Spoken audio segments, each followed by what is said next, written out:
Gas nga tattao, may katlo. Nuwen kan mabalin, liklikan ti magkiapa. May kapata, liklikan tagusar ti legal nga druga ken limitaran ti panaginom iti arak.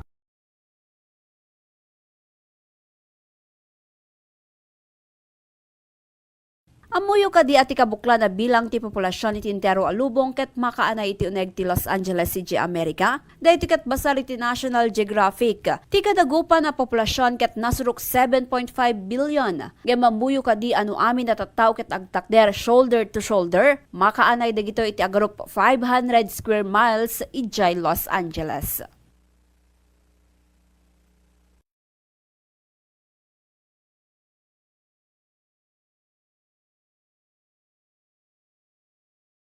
Ana dagiti masapol nga aramiden no na sunburn. Liklikan ti agtalinaed iti init ingana asa ampay ang naglaing ti kudil. Palamiisan ti kudil, usar ti labakara ken agdigos ti nalamiis a danum. Mangipan ti moisturizer kas kumati aloe vera. Uminom ti adu a danum tapno maliklikan ama dehydrate. Amuyo ka di agapo iti climate change dagiti sabong ket agbaliw iti kolor na. Gapo iti panagnato iti UV radiation gudbuay ti nakaro nga ozone layer iti napalpalabas sa dekada tinangitunda ti panagbaliw iti kolor dagiti sabong. Iti panagadal iti 2020 babaen iti Clemson University scientist ti UV pigmentation iti sabong ket ngimmato iti panagtulid ti panawen anang itunda ti degradation iti pollen ti sabong. Saan met makita iti mismo amata ti panagbaliw iti kolor na ngemdak kala problema daytoy kadagiti Okay, so tuloy-tuloy po ti programa Bombo Wano Zona Libre. Tuloy po din tayo panagdirin ng gaya, mga kabombo. So, ulit nga rin na po iti pamilin, tibiyang nga po ti presidente, iti government agencies mga initiate po, iti proseso to extradite ni fugitive Zaldico, ex-ako Bicol Congressman Zaldico, mga kabombo, idjaya po Portugal. Kita may nagapo itireto nga banag, muno na po yung patangatang tayo rito nagbalin na ang interview ni DILG Secretary or Intersecretary Junvica Remulla. No sirin no po dito ya kinumpirmaran na dati kasuya po pamilya na ati biyang po ti presidente nga darod iti kalikagumdan na ang mga pursua po net extradition arrangement ijaya po Portugal. May nagapo iti reto nga banag makainuman tayo po ni Attorney Elrinio Kid Castro, sir. Nimbag nga Rabim, live tayo iti Bombo Radyo, sir. Yes, hello ma'am. Good evening met ken kastamit ten dagiti nayat nga dungdungig deti nalat program. So hopefully of course ate ko nakarod when you talk about irogi kon ma'am DJ may Yes, sir. panggup ti extradition. So actually very eto kasing when you talk about extradition, meron kasing aspeto ng tinatawag nating international law. Okay, so may explanation, merong touch of international law. But then again, dito naman sa Pilipinas, we actually have our own version. So when you talk about extradition, simply yan yung tinatawag nating proseso kung saan yung Pilipinas, okay, yung halimbawa, meron kasi gaya ng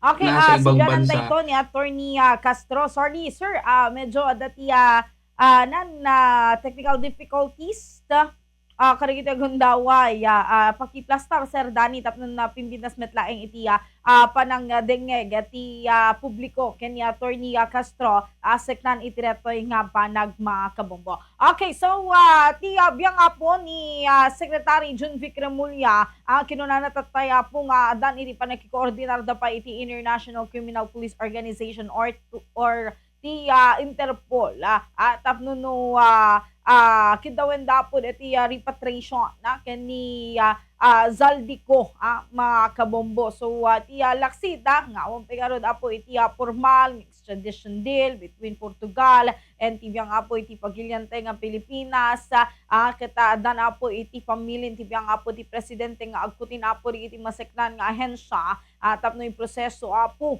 neti panaka-extrada itati fugitive ang niya dati nga ako Bicol Congressman Zaldico ang mga kabombo.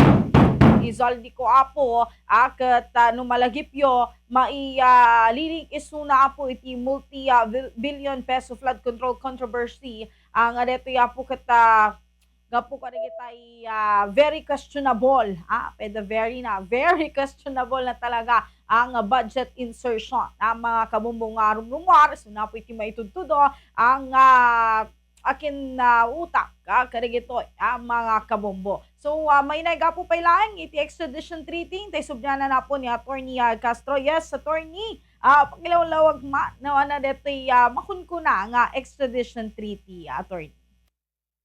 Okay, so good evening kadagiti tinayat nga dumdungig kadeti nalata ka programa. So when you talk about extradition, so basically yan kasi is from the word extradite. Ano mo lang yan when you i-extradite mo yung isang tao, so ipapasa mo lang yan, okay? Ililipat mo yung isang tao from one country to another. So in this case ni Zaldico, so dahil nga meron siyang kinakaharap na kaso dito sa Pilipinas and siya ay umalis ng Pilipinas, so simply gusto lang ng ating country na si Zaldico ay pauwiin dito sa Pilipinas para panagutin sa kanyang kaso kriminal. Okay, so that is simply the meaning of extradition. So ngayon, ang tanong lang dito is that kailan ba kasi nagkakaroon ng extradition? Okay, kailan ba po pwede? So always ba na kung meron ng tao na at large or wanted dito sa ating country, so automatic ba na yung country natin ay magagawa niya agad ito sa ibang country na mamandato niya yung ibang country, pauwiin mo na ito yung taong ito kasi meron siyang kasalanan dito sa Pilipinas. So not always. So the answer is no. So dapat bago ito gawin ng isang country like the Philippines, so kahit nasabihin natin na yung taong involved is a citizen of this country, but then again, when you talk about a person who is now residing in another country, syempre iba yung kanilang batas. Okay, so we cannot have jurisdiction over that person. So bago natin pwedeng gawin yon, we have to satisfy first this following element. So una dyan would be, meron ba tayong extradition treaty? Or in short, meron ba tayong kasunduan with that country? Okay, so meron ba tayong kasunduan with the, for example, kung saan man siya ngayon, kasi there are a lot of presumptions na kung saan nandun si dating Congressman Zaldico. So hindi naman natin alam. So of course, it is very important that we know where country is he now. Kasi not all countries in the world is under an extradition treaty with our country.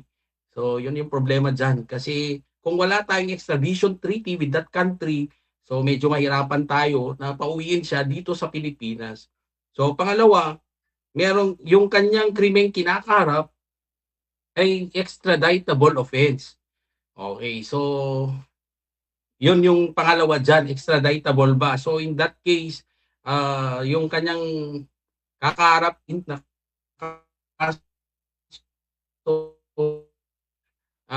I think it's an extraditable offense.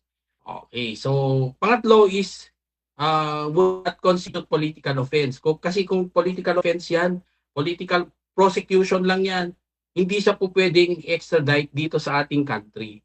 Okay, so in that case, hindi naman natin nakikitaan na it's a form of political, hindi naman it considers political offense yung kanyang yung accusation against him.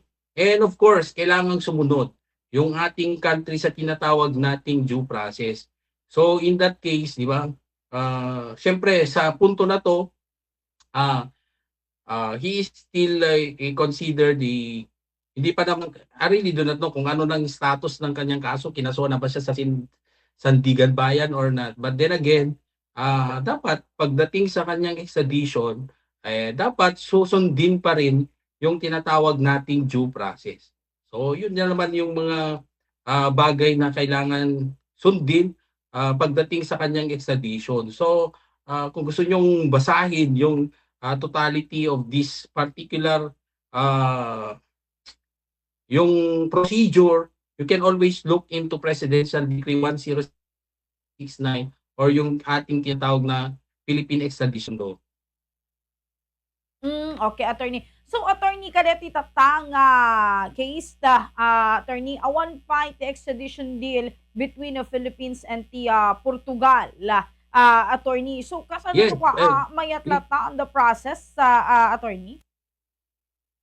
Okay, so yun nga yung problema na nakikita natin dito na problema is that wala kasing, kung yun man ay or na si former congressman ay na Portugal, kasi di naman natin sure kung talaga bang nasa Portugal siya, tayo lang naman ang may agam-agam na nandun siya. Okay, so di rin natin alam pero kung siya ay nandun at wala tayong extradition treaty with that country, so ibig sabihin, syempre wala tayong existing agreement with that country, so hindi automatic na i-surrender ng country na Portugal si Saldico dito sa Pilipinas kasi wala namang umiiral na kasunduan between our country and that with Portugal. So yun, so hindi natin automatic yon. So of course, ang problema kasi dito, kung hindi automatic yan, kailangan pa na mag-request sa ng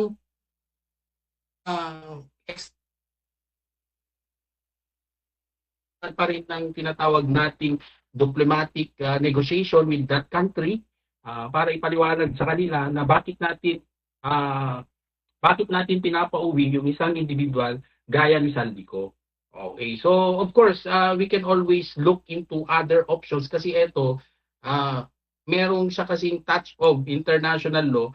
So pwede namang tingnan yung angulo na gamitin ang tinatawag nating Interpol or yung diplomatic request. So there are still other options that they can explore into, okay, para mapauwi siya dito sa Pilipinas. Kaya lang kasi hindi yun nga yung gaya ng binigay natin kanina na impormasyon, yung kanyang pag-uwi dito, basically it would require our country na meron tayong tinatawag na extradition treaty.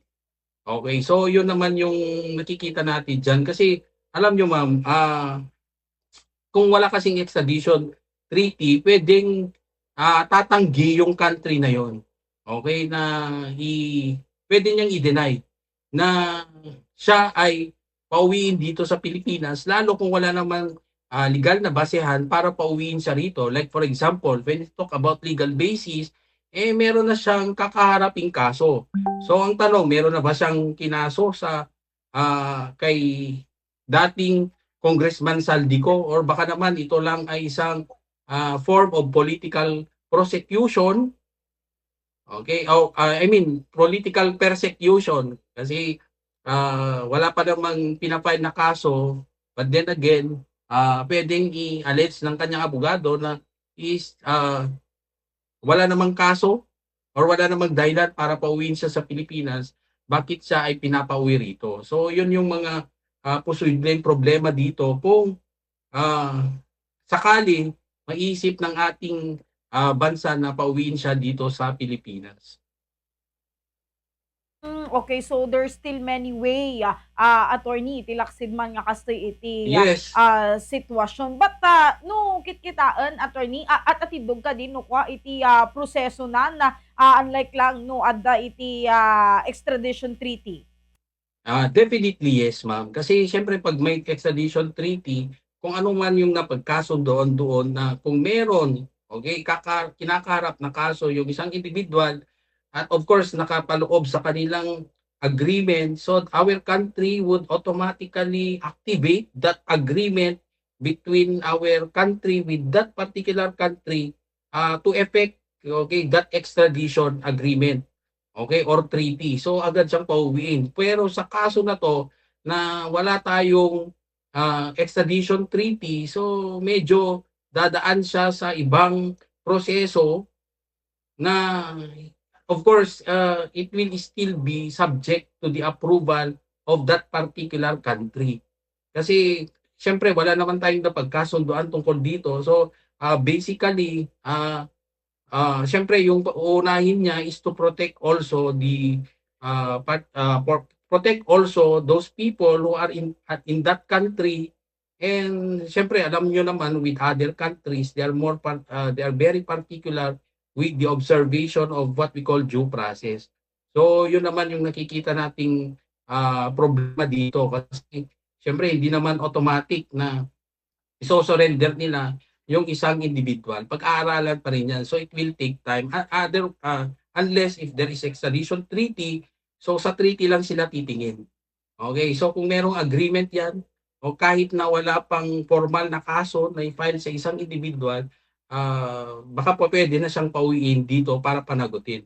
Okay, or sasagot or magbigay kaliwanagan tungkol sa isang legal issue na kinakarap niya dito sa Pilipinas. So ang isa pa nating nakikitang problema diyan, ma'am, is that what if, 'di ba? Kasi pwedeng anggulo ito na what if si dating Congressman Saldico ay ni-renounce na niya yung kanyang citizenship na Filipino at mas pinili niya yung isang pagiging Portuguese. So isa na siyang ganap na Portuguese in that country. So syempre yung Portugal, po-protect niya yung kanyang mga citizens. So of course, that would be again another problem. Kasi syempre kung ang Portugal hindi niya ibibigay agad, so medyo mahirapan yung ating country to get jurisdiction over that particular person to answer that particular legal issue na kinaharap niya dito sa ating country. Kasano ka di nga minukwa nga digiti pagilian na attorney ket agtulag da or maadaan da iti extradition na deal ana iti consider da tapnon digito nga dua ket maadaan da iti katulagan na nga kastoy. Okay, so di kami extradition kaslamot lang iti ordinaryo kontrata that we enter into. Siyempre kasi tayo kung we want to, there is actually meeting of the minds between these two countries. Parang kontrata din, na regular contract that we enter into as an individual. So pagkakasunduan natin yan, mag-meet tayo halfway, ano bang gusto nating mangyari. So before you're going to sign to that extradition treaty, so ika-consider mo pa yung kung ano bang merong batas sa isang country. So ano bang merong batas, paano ba sila nag-approve ng extradition treaty? Kasi di yan automatic. Dito sa ating country, when you talk about treaty, stipulations in a particular country, depende pa yan kung anong klaseng treaty yung pinapasukan. So I am not particular kasi medyo matagal na pa sa constitutional laws natin. Pero when you talk about treaty stipulations, merong classification yan. Kasi pwedeng that would only be approved by the president. Okay, pero more of an economic aspect ng ating country yung pinapasukan ng ating presidente, kaya pwedeng siya na lang yung makipag agreement with a particular country. Pero in this case, na extradition ito involving the rights of a particular individual facing a what we call legal issue in our country. So ibang usapan na to. Okay, so ngayon there is still a requirement of concurrence of our yung ating legislative body. So merong concurrence yan. Okay, di ko alam kung if I am not mistaken, parang 2/3 votes prior to the entering of that particular agreement. So medyo mas maproseso kung ang pinag-uusapan ay mga treaty, stipulations gaya ng extradition. So mas mahirap 'yan. Okay, so kaya hindi agad-agad na nakikipag-enter yung ating country, hindi agad. Okay, I mean nakakapag-approve ang ating country to enter into a extradition treaty kasi dadaan pa yan ng legislative body, okay, ng Congress. So kailangan pa ng approval ng Congress prior to that signing of that extradition treaty. Kaya ano rin yan, matrabaho din. So and not all countries would of course every country na papasukan mo ng ganong treaty kailangan dumaan pa sa Kongreso. So pag tingnan mo, maganda namang country yung Portugal. Pero if you look at it, wala pala tayong extradition treaty with that particular country. So ganun talaga. Kasi kung pag-uusapan ng treaty, isa-isa mo yan. Okay, isang country, gagawa kayo ng extradition treaty. So with another country, again, another extradition treaty. So ganun po yung proseso. And of course, gaya ng nabanggit ko, ulitin ko, dadaan pa yan ng Congress for their concurrence. Kaya medyo madugo din. Nire-review talaga lahat ng kanyang provision. Kasi at the end of the day, ayaw din ng ating country na to compromise its citizens towards other countries. Gusto natin fair. Okay, anyway, maraming salamat, attorney. Itirati pa ng TED mo, ti oras, kada kami tirating rabi, malaksid attorney. Dapat kita kayat mo nga na yun, naririti kayat mo ibagay, tibiyang iti publiko. Go ahead po, attorney. Okay, so syempre, itong usapin na to, at least it already bring out yung mga issue ng corruption. So hopefully in the future, magkakaroon talaga ng kaliwanagan ito na hindi lang it will end up into an investigation. Kasi parang lately, nagkakaroon na ng mga recantation of testimonies of witnesses at nakakalungkot yon. Kasi syempre, imagine mo na, di ba, yung umamin sila and then later on babawiin yung kanilang statements.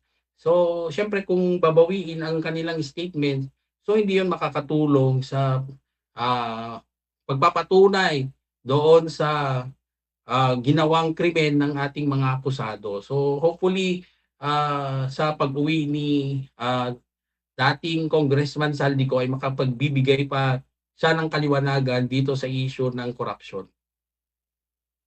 Po, attorney. Okay, again, thank you so much, attorney El Nino Kid Castro, and good evening, sir. Thank you, ma'am. Okay, sa Rizang, mga kabombo niya